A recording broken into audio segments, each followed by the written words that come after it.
2NURFM, a broadcast service of the University of Newcastle. Professor Jim Jones, what have you done this morning, mate? You've turned up suit and tie. You're making me look very bad. Very bad. Morning, Mark. No, this morning was the first of the economic breakfast run by the Hunter Research Foundation Centre, which is part of the Faculty of Business and Law now. It's sort of transitioned across to our faculty and part of the university. So it was a major milestone this morning. It's the first of its economic updates. And generally, if I might just add to that, Mark, the economic outlook is looking pretty good for the Hunter. The figures are all going more or less in the right direction for a change, which is really good. That is some good news. Well, they say clothes maketh the man, so I think you're filling the part this morning, Jim. That's Thanks, good. Mark. Look, the Western Australian election did sneak in this week, and, well, what's happened? We've got a brand new government. The ALP have taken over. Was that expected to happen? Well, there were variations on a theme here. In WA, I think it was anticipated, first of all, that the Liberal coalition would lose.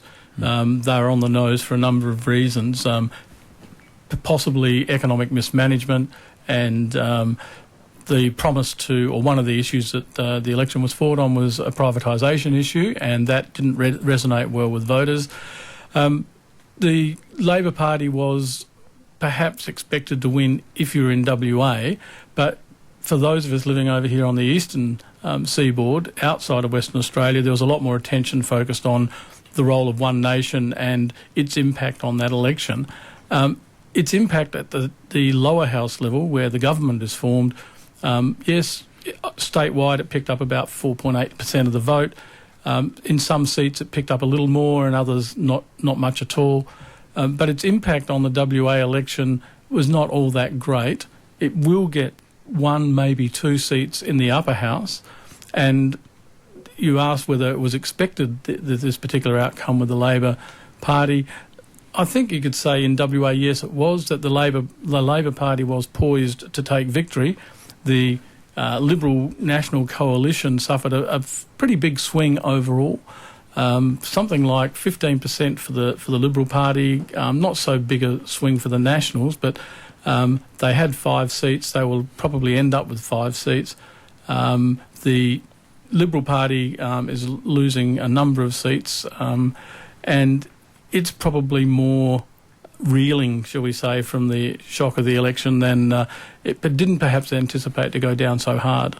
Yeah, because we've got to talk about the impact of One Nation there, because you mentioned you didn't think it had such a huge factor, but it seems to be one of the things that everybody's been talking about, and now perhaps federal implications as we move towards other elections. You know, should they be doing deals with Pauline Hanson or not? And nobody seems to want to come out and say, yes, we will, or no, we won't either. A bit early, I get. But. Well, it is perhaps, but, you know, in the WA situation, one of the things that played into Labor's hands, apart from the, shall we say, the decline of the government and its being on the nose with the voters, was that those people who were feeling really disaffected by the government and perhaps by the Labor Party looked to One Nation, and then One Nation did a deal with the governing party, and that in WA was a big issue in many ways. I think not so much a voters issue, but more a sort of,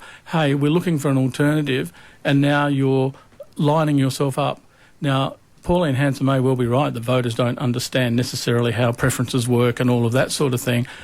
That's irrelevant. What's really relevant here is that the message that voters got was that One Nation doesn't stand for what it stands for, and one might challenge what exactly does it stand for when it comes to the nitty-gritty.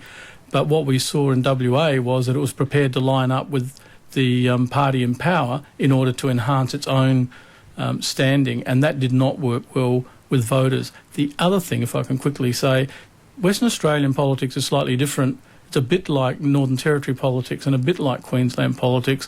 The other states are sort of interlopers.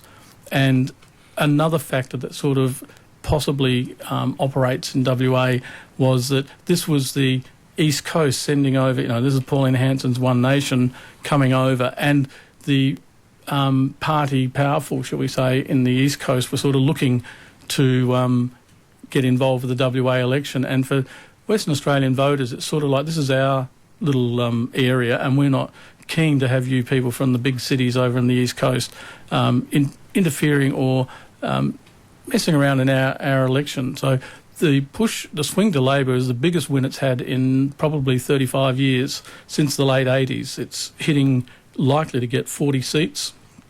Over 42% of the vote went to the Labor Party. They haven't had that sort of return since about 1988. So that's a pretty big win for the Labor Party. Yeah, they are certainly big numbers. And of course, Jim, now that we have only New South Wales and Tasmania being Liberal-held states, what implications can we see there moving forward? Is there perhaps now a shift back to the left and the Labor Party across the board?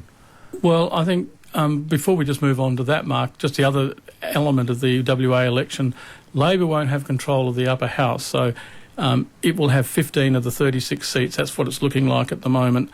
The other parties will be able to form a majority if they need to sort of temper what the Labor government does in the lower house. But in terms of what that might mean for how we read politics across the country, particularly for New South Wales and other states, the Liberal-held states, it's probably a message to the coalition at the federal level that sitting on the sort of right-wing side of policy and politics is not where it needs to be in order to maximise the voting support. At present, the Turnbull government is looking a little like it's out of touch. Exactly what they might do in terms of its relationship to One Nation, I think for the time being Mr Turnbull will likely play it close to his chest and keep people guessing, in particular One Nation, because it might work to his party's favour to have One Nation seen as allying itself with the party of power. And so it may well be a way of undermining One Nation's political capacity by appearing to be cozying up to it. But he can't do that too obviously and too much, because that will then rebound on him as well, because there are plenty of, I think, Liberal Party supporters who would prefer to see the party move back to around the centre-right, maybe even a little bit to the centre-left, back into the mainstream, rather than to be seen to be a party of the fringe.